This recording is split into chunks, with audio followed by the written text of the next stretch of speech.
welcome to the Deep Dive.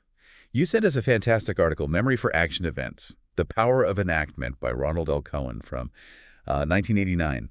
Today, we're diving deep into this research to understand something we all experience, how our brains remember things we do. Exactly. Our mission is to unpack the science behind this and see what surprising insights we can pull out. Right. And this piece really marks a pivotal moment in how memory research was evolving. For so long, the focus was almost entirely on verbal memory, words, lists, things we hear or read. Yeah. Cohen's work highlights the growing recognition that memory is also deeply connected to our physical interactions with the world. And you've probably noticed it yourself, right? Yeah. When you physically do something, it often seems to stick in your mind much better. Definitely. We're going to explore the why behind that today, and believe me, the journey through this research has some unexpected twists and turns. Okay, so let's get started. The article kicks off by emphasizing just how dominant that focus on verbal memory was in the history of the field. Yeah, it's fascinating to look back at the major memory theories of the time. Interference theory, Tolving's encoding specificity, which looks at how the context of learning affects recall. Right. Even the levels of processing approach, which suggests that, deeper processing leads to better memory. And the early models of short-term memory, almost all of them relied heavily on studying how we remember words and lists. It's almost like memory researchers had their go-to tool, and that tool was the word list. The article even makes that comparison to genetics research using fruit flies. Words were just convenient and readily available, a sort of easy model system, not necessarily because remembering words was seen as the only important aspect of memory. Right, it wasn't necessarily the most important, just the easiest to study in the lab. So this raises a really interesting question.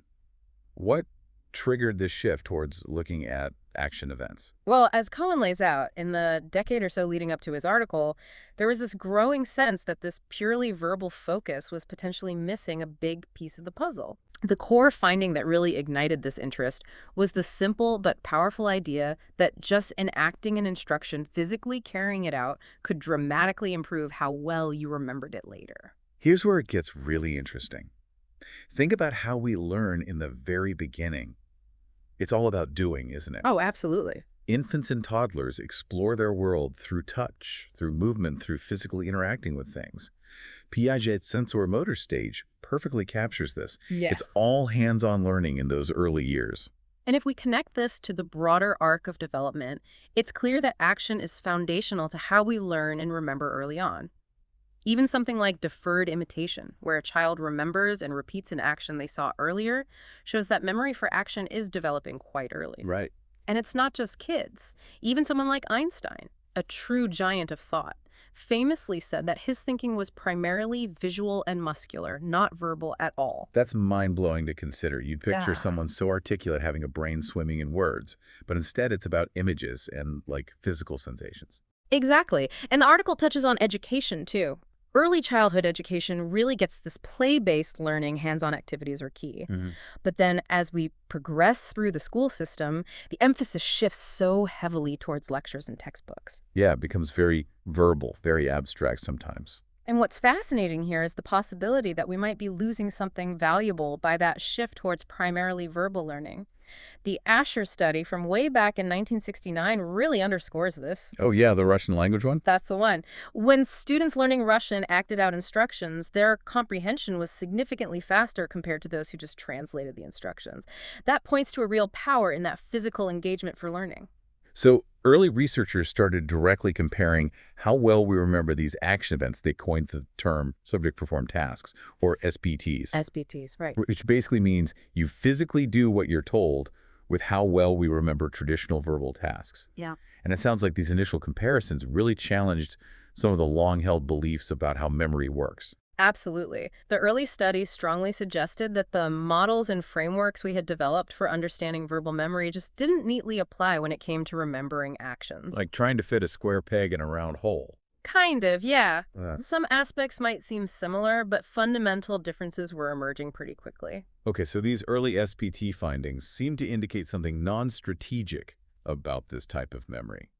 For you and me, what does non-strategic mean in this context? Well, In essence, it suggested that people weren't consciously employing specific memorization techniques when they were performing these actions. Okay. Unlike when you're actively trying to remember a list of words, maybe by repeating them in your head or creating a mental story. Right, like rehearsing. Exactly. With SPTs, people generally reported that they weren't actively trying to memorize lift the pen, put on the ring. They were just doing it. Right, it's more of an automatic response to the instruction.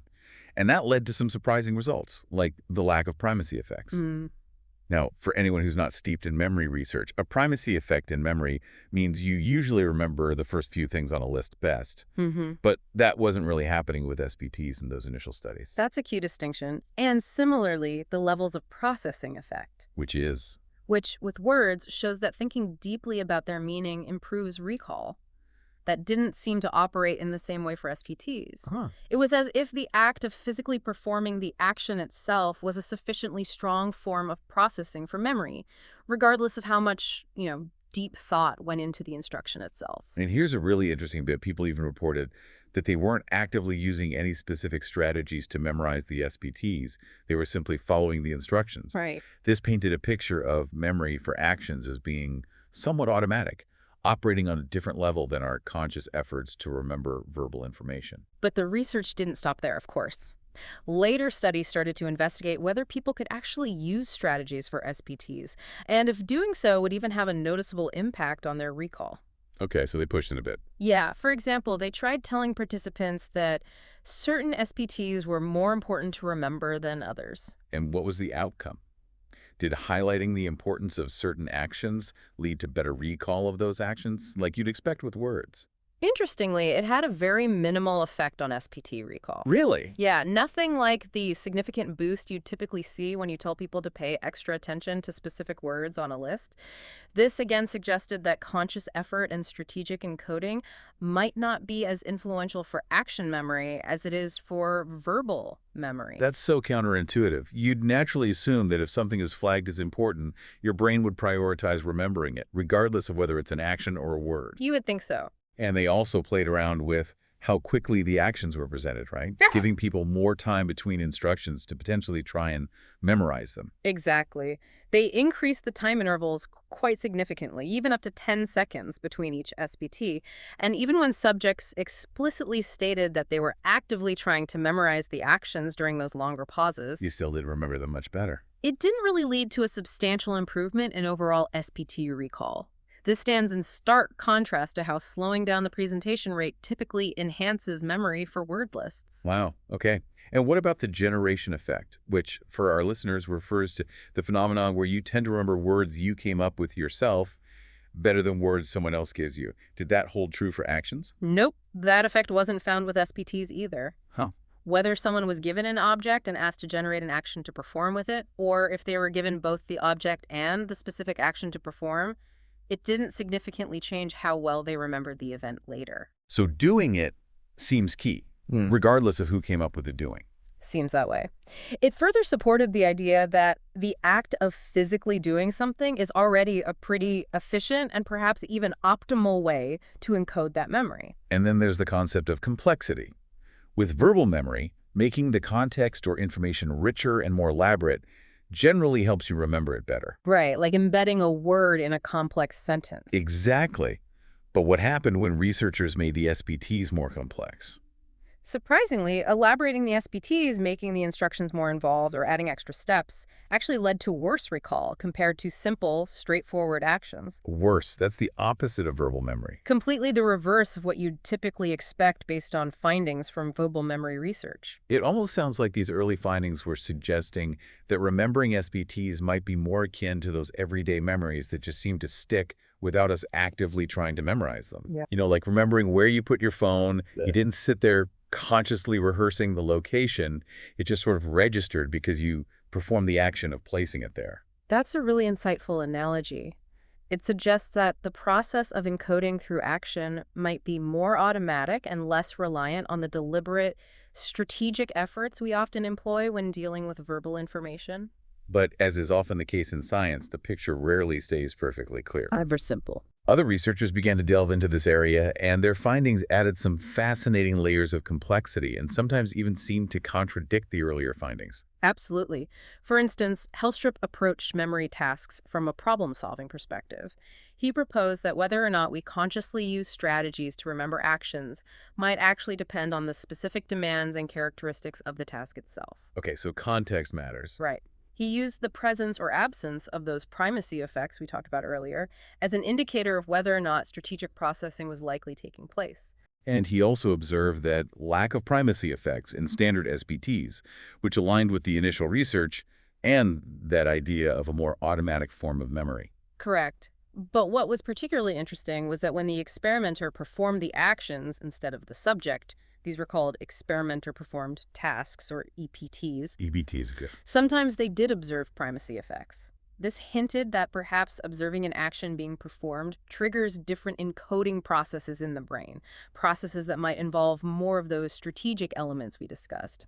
Watching versus doing. Interesting. And then Lipke and his colleagues introduced another intriguing element with their study on aging and SPT memory. Yeah, the aging studies are always revealing. They used longer intervals between the SPTs, a full 10 seconds, and they actually found those primacy effects emerging even in older adults performing the actions themselves. This was a significant finding because it prompted a reevaluation of some of the earlier data.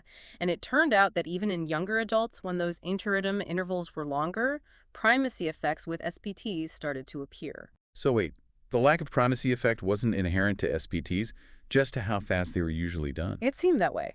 This suggested that the non-strategic nature of SPT memory might be more closely tied to those rapid-fire presentations where actions followed each other quickly with minimal time in between.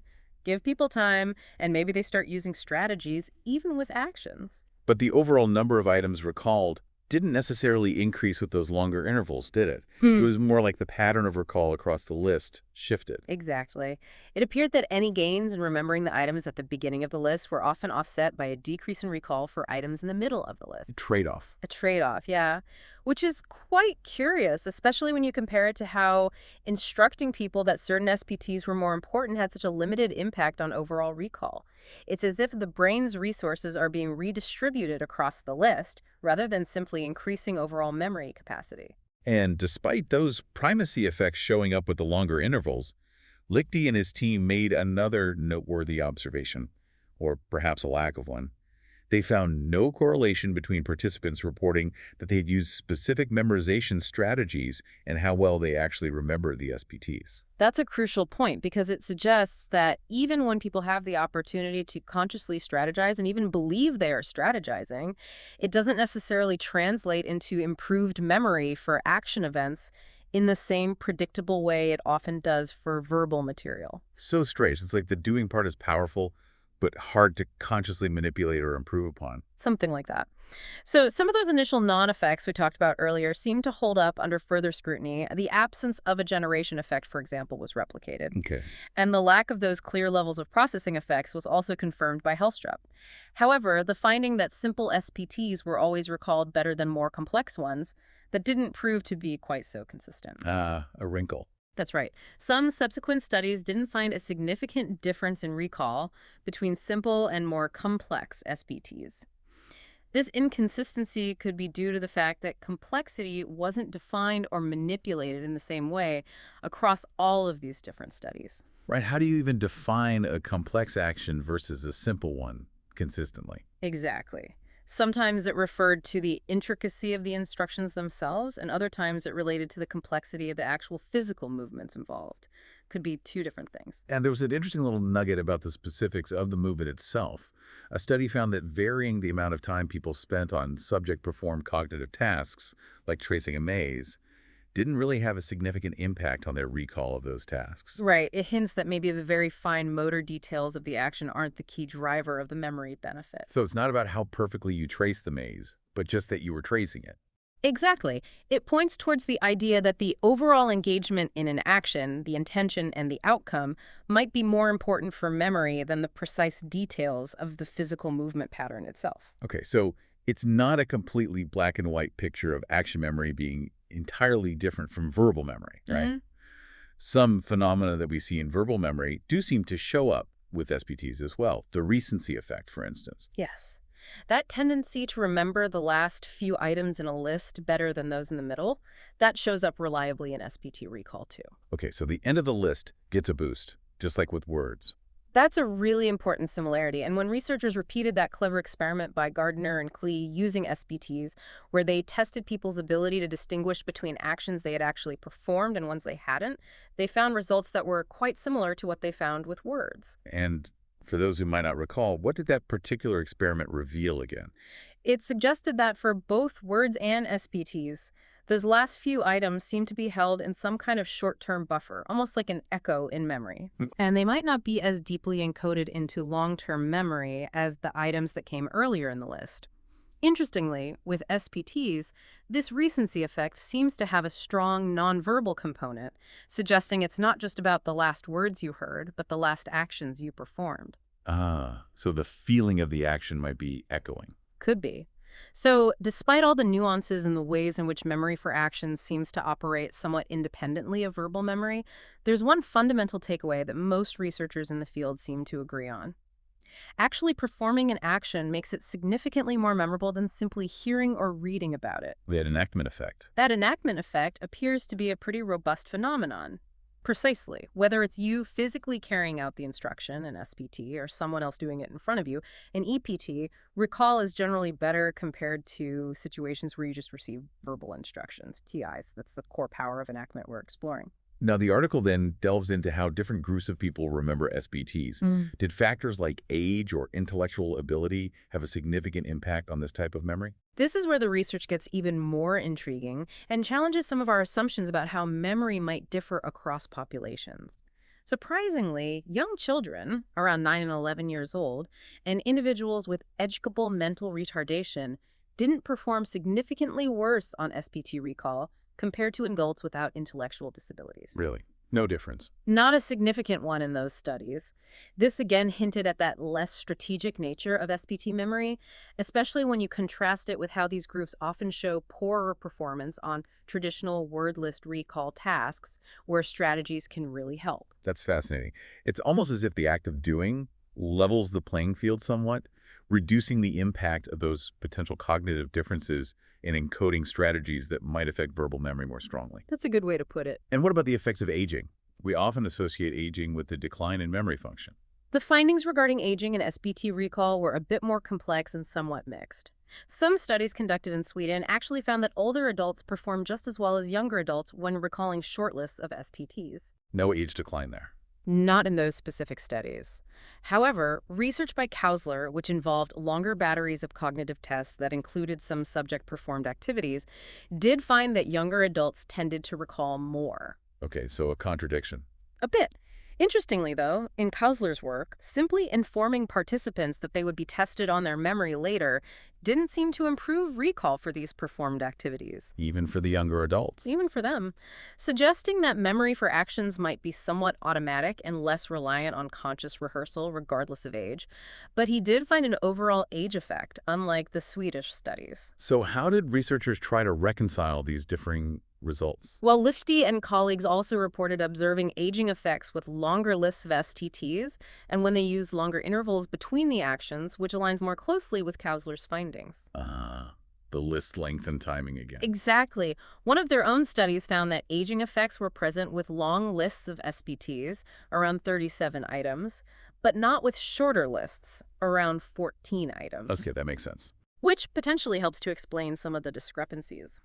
It seems that the length of the list might be a really critical factor in how aging affects memory for performed actions.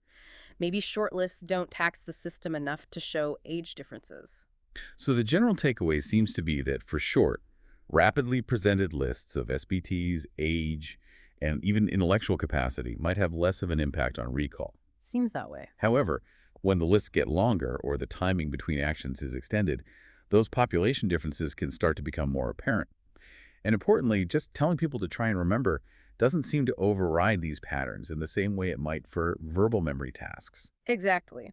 And some research by Saltz indicated that even at the younger end of the developmental spectrum, when recall is specifically cued by the verb of the action, age-related differences in memory performance can still emerge. So cues can reveal differences too. Right. It really underscores just how sensitive memory for action events can be to even relatively small changes in how the task is structured and how recall is tested. After examining how different populations remember SPTs, the research then shifted its focus to understanding why some individuals within those populations are better at recalling SPTs than others.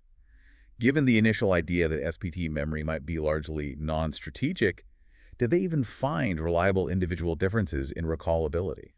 Surprisingly, the answer is yes. Reliable individual differences in STT recall do exist. Okay. And what's even more interesting is that these differences actually tend to correlate with how well those same individuals perform on traditional wordless recall tasks. Whoa, okay, so they're linked, even though SPT seem non-strategic. Yeah, that was a key finding that challenged the earlier notion of SPT memory being entirely separate and non-strategic. Helstrup also reported similar findings in his research, so good word memorizers tend to be good action memorizers too. So if it's not solely about conscious strategy use, what other factors might be contributing to these individual differences in how well people remember actions? Some clues came from the observation that there were correlations not only between SPT recall and word recall, but also between performance on these memory tasks and tasks that measure what's called retrieval fluency. Retrieval fluency. Yeah, things like how easily and quickly someone can generate items that belong to a specific category, like name as many animals as you can in a minute. Ah, okay. Getting stuff out of memory. Exactly. This suggested that the ease with which we can access and retrieve information from memory in general might play a significant role in remembering both actions and words. Maybe some people are just better retrievers overall. And they even tried using cues to aid recall, giving people the action verbs as reminders when they were trying to remember the performed tasks. Hmm. Did that help to even out the differences between those who were generally good at SPT recall and those who were less so? Interestingly, no. Providing those verb cues didn't really diminish the individual differences in recall performance. Still, even with help. Still. This suggests that organizational strategies during the initial encoding of the actions might not be the primary driver of these individual differences in SPT recall, lending further support to the idea that the efficiency of memory retrieval is a key factor. So it's more about getting it back out than putting it in differently. That seems to be a big part of it. And again, Lichty's 1988 study found no significant correlation between participants' reported use of memory strategies and their actual recall performance on the SPTs, adding another piece to this puzzle. People thought they used strategies, but didn't predict who remembered more. Okay, so it's clear that not all SPTs are created equal either, right? Yeah, Some actions are inherently easier to remember than others. definitely. What factors seem to make one SPT stickier in memory than another? This is a really interesting area of investigation. Factors that are known to be important for word recall, such as how concrete a word is, don't really apply in the context of SPTs because all of them, by their very nature, involve concrete physical actions.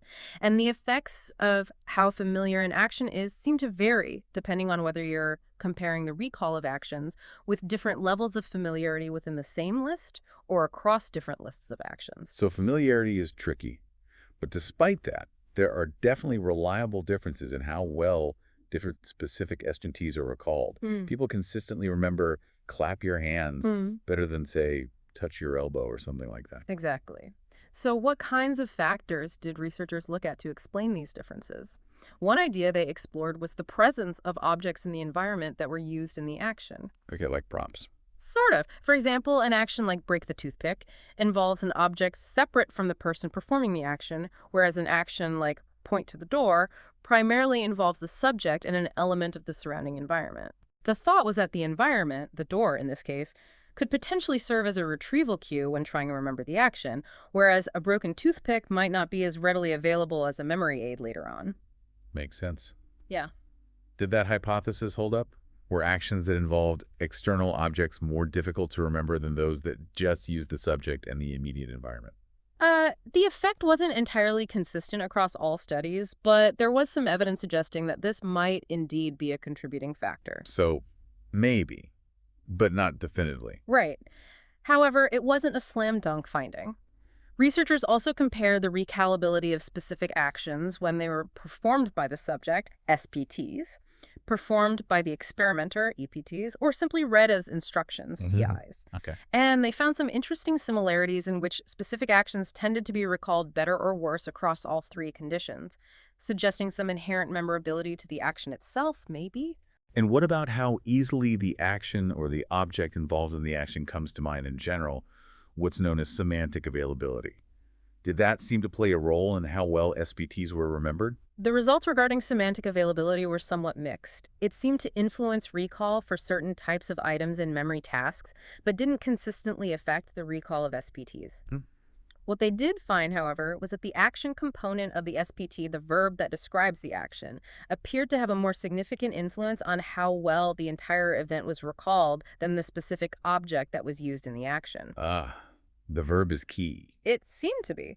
This held true across SPTs, EPTs, and even just reading the instructions, TIs. That's a really insightful point. Yeah. It suggests that it's less about the specific toothpick or the specific door and more about the act of breaking or the act of pointing that makes the memory stick. Exactly. And further research even indicated that when it comes to remembering actions that were performed by someone else, EPTs, the recallability of those actions seems to depend more on the goals of the movements, the intended outcome of the action, the purpose. Yeah, the purpose rather than the precise motor patterns involved. This further reinforces the idea that the specific muscle memory or kinesthetic feedback might not be the crucial element driving the memory benefits of enactment. It's more about the meaning or the goal of the action. So this naturally leads us to the big question. Is actually doing something the absolute best way to encode a memory? Is enactment the optimal encoding strategy, the gold standard for making things stick in our minds? Wimmer certainly proposed that it might very well be, and the fact that many memory encoding techniques that are known to be effective for words don't seem to significantly improve SPT recall lend support to this idea. Right, like levels of processing or generation effect. Exactly, and some of the developmental studies we discussed earlier also point that way. However, other research began to introduce some nuances and potential limitations to this idea of enactment being universally optimal. Such as, what could possibly improve upon physically engaging with something to make it more memorable? Well, Backman and his colleagues demonstrated that if you organize lists of SBTs into meaningful categories, for instance, grouping together actions related to different parts of the body or actions involving similar types of objects. Ah, organization. Right. Those categorized lists were actually easier to recall than uncategorized lists. This clearly showed that providing effective retrieval cues, even for enacted memories, can enhance recall. Okay, so it's like creating mental filing cabinets to help you access the memories later, even if they were strongly encoded initially. Precisely. And Glover and his team found that even using a well-known verbal mnemonic strategy, the one is a bun technique. One is a bun, two is a shoe. That one. That's the one. It could improve recall for lists of SPTs. Again, this highlights the potential benefits of employing external retrieval cues to access memories, even those formed through physical enactment. So perhaps the initial encoding through enactment is strong, but getting that information back out of your brain can still be aided by some strategic organization or the use of mnemonic devices. That's a good way to think about it. But even more significantly, Glover's research also revealed that if participants paraphrased the instructions while they were actually performing the SPTs, Said it in their own words while doing it. yeah, their subsequent recall of those actions was even better. This suggested that actively processing and encoding specific details about the item, even in a verbal form, can further enhance memory for enacted events. That's a surprising twist.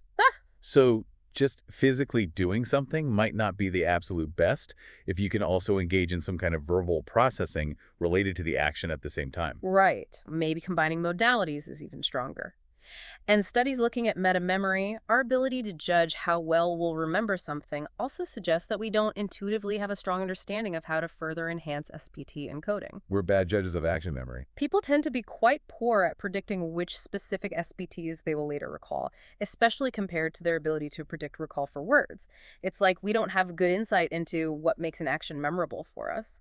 But if you do manipulate the encoding process in some way, for example, by introducing a competing task that makes it harder to fully focus on the SPPT, people can recognize that their memory will likely be worse, right? Yes, and their actual recall does indeed suffer.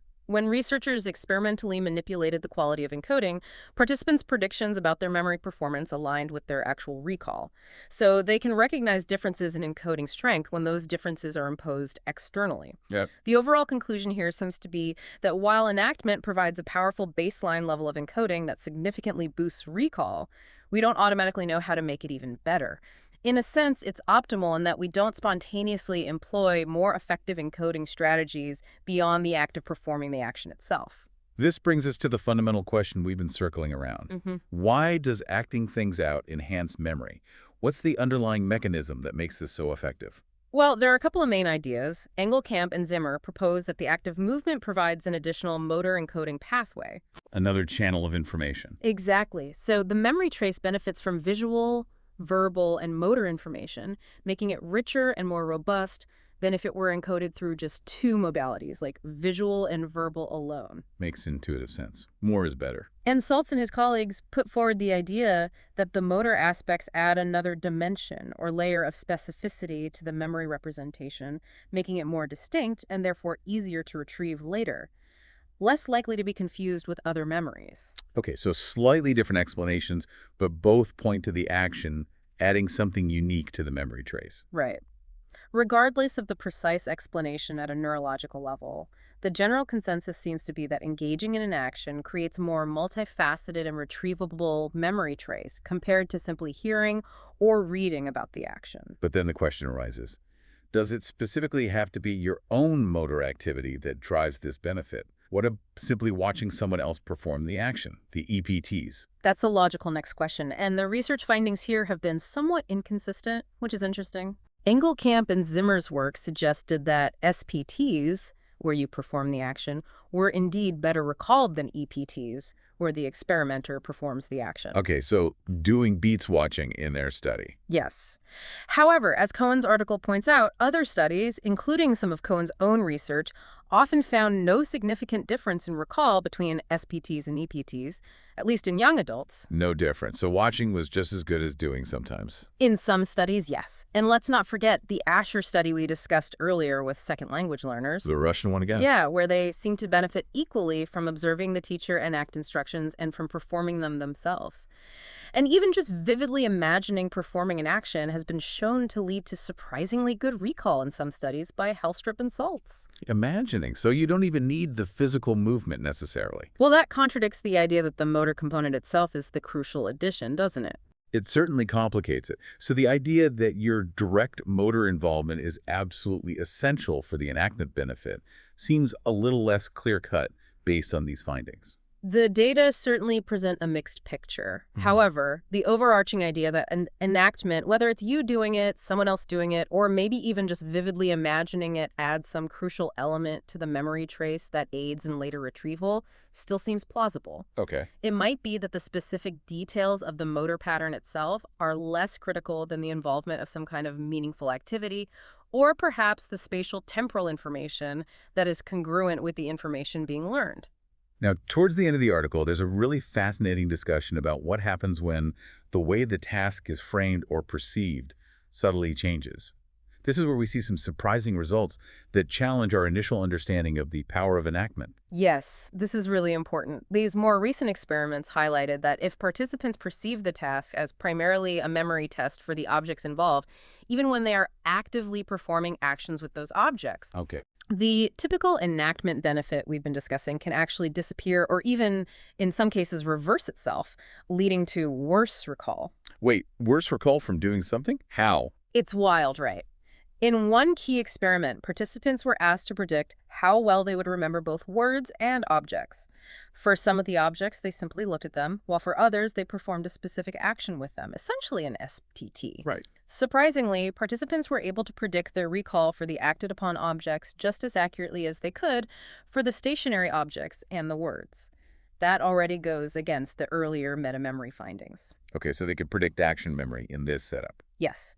And moreover, the researchers observed a primacy effect for the acted-upon objects. They were remembered better at the beginning of the list. And even more surprisingly, the recall for these acted-upon objects was actually worse than for the objects they had just looked at. So in that specific context, the act of doing something with the object actually hindered memory for the object itself. That's what the findings strongly suggested. A follow-up experiment with some refinements in the methodology largely confirmed these initial results. They again found primacy effects for the objects that were used in actions, and recall for these objects in the middle of the list was significantly lower compared to objects that were simply presented visually. Why would that happen? Why would doing something make you remember the object less well? Their analysis pointed to the idea that if participants' attention is primarily focused on remembering the objects involved, the very act of performing an action with those objects might actually divide their attention. Ah, cognitive load. Kind of, drawing cognitive resources away from encoding the visual and other features of the object itself. You're busy doing, maybe you don't look as closely at the object. That makes sense. If the goal shifts from remember the action to remember the object, the action becomes almost a distraction. Exactly. And the way the instructions were given in that first experiment might have inadvertently led participants to interpret it as primarily an object memory task. They might have implicitly assumed that if they could recall the object, they would also remember what they did with it. Right. This could explain why their predictions about recall accuracy were still quite good, even when the enactment didn't actually aid object memory in that context. They were judging object encoding, not action encoding. This really underscores how incredibly important our perception and interpretation of a task can be when it comes to how we encode and remember information. Hugely important. If we believe the goal is to remember the action, we tend to see that enactment benefit. But if our mental focus shifts to remembering the objects involved, even during an action, more traditional memory patterns can emerge, and the act of doing might not always be beneficial for all aspects of the memory. It also suggests that our earlier understanding of metamemory, that is, our ability to judge how well we will remember something, might have been too heavily focused on verbal processing and rehearsal. These findings indicate that we can also have a degree of insight into how well we have encoded objects, even when those objects are part of an action. So we're not completely clueless about object memory. Apparently not. And it raises some really important methodological questions for researchers about how even subtle differences in the instructions or procedures used in different labs, like Glover's paraphrasing study, maybe that just shifted focus to the verbal component could potentially contribute to some of the inconsistencies we've seen in the data regarding enactment effects. Wow. So to really boil down this deep dive into the fascinating world of action memory, while physically doing something generally does enhance our memory for instructions, it's a far more nuanced picture than we might initially assume. Definitely new one. The precise motor movements involved might be less critical than the overall engagement in a relevant activity.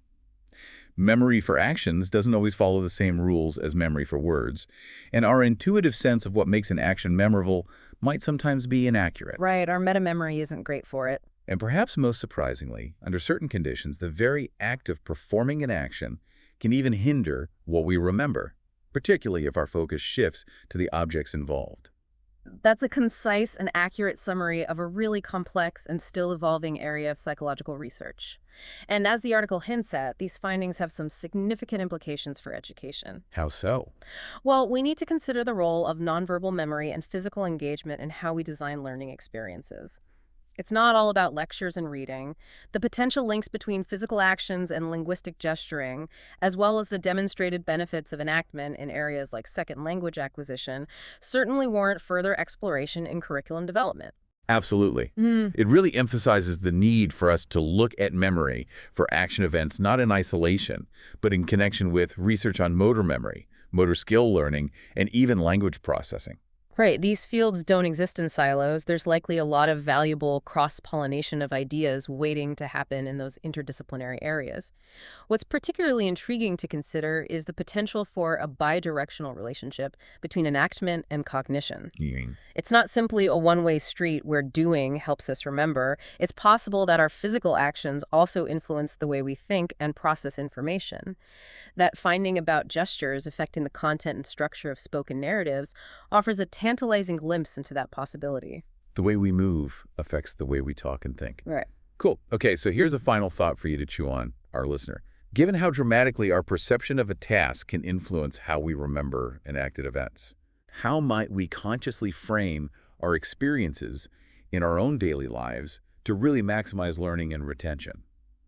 Could intentionally focusing on the action itself, the process, the feeling of doing, rather than just the outcome or the objects involved, be a key to unlocking the full power of enactment in our own memories? That's a good question. Focusing on the doing itself. It's definitely something to think about. Thanks for taking this deep dive with us.